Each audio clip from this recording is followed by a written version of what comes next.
What if I told you that the key to boosting your productivity, improving your relationships, and enhancing your mental well-being was hiding in plain sight? Be kind to yourself. This journey isn't about perfection, it's about progress.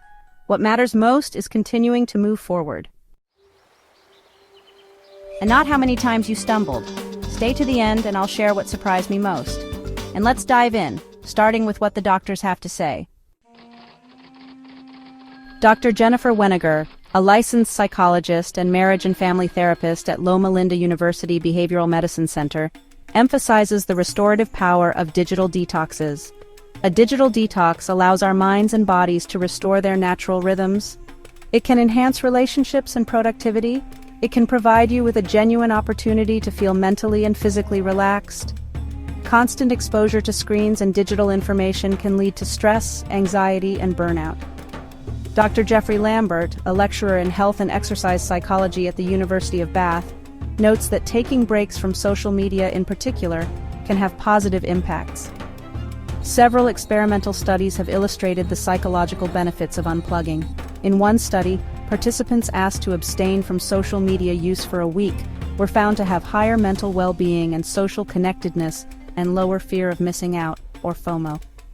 When you disconnect from technology, you eliminate the distractions that often hinder your ability to concentrate. Emily Churkin, a Seattle-based consultant specializing in screen time management, suggests that while a complete digital detox may not be feasible for everyone, practicing digital mindfulness can be beneficial. I make sure my use of technology is purposeful. Technology, despite its ability to connect us, can often drive a wedge between us and our loved ones.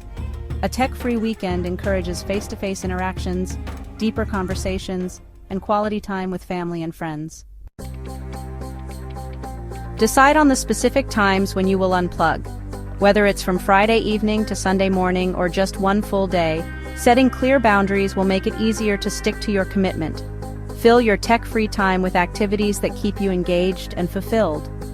Consider hiking, cooking a new recipe, journaling, painting, playing board games, or practicing yoga. Designate specific areas in your home where screens are off limits.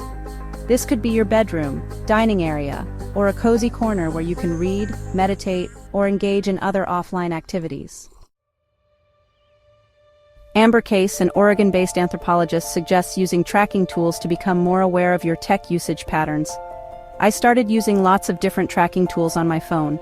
I realized I was clicking on Instagram 80 times a day, so I downloaded OneSec, a plugin that makes users take a deep breath before they can open and access the apps on their phone. Chris Dancy, known as the most connected man on Earth, proposes a gray detoxing approach. You're not immersed or cut off from technology. Every weekend I use my husband's phone and he uses mine. We reply to each other's messages and listen to music through each other's accounts. It's a way of actually becoming immersed in their life. As Dr. Weniger points out, it can enhance relationships and productivity. It can provide you with a genuine opportunity to feel mentally and physically relaxed. By implementing different strategies, you can find a balance that works for you, allowing you to reap the benefits of a digital detox while still managing necessary technology use. And now, what surprised me the most. Remember that productivity boost I mentioned earlier? Well, it turns out that disconnecting from technology can increase your focus by up to 26%. But here's the kicker. It's not just about what you gain, it's about what you lose. And trust me, you'll want to lose this. Stay mindful, stay balanced, like, subscribe, and comment.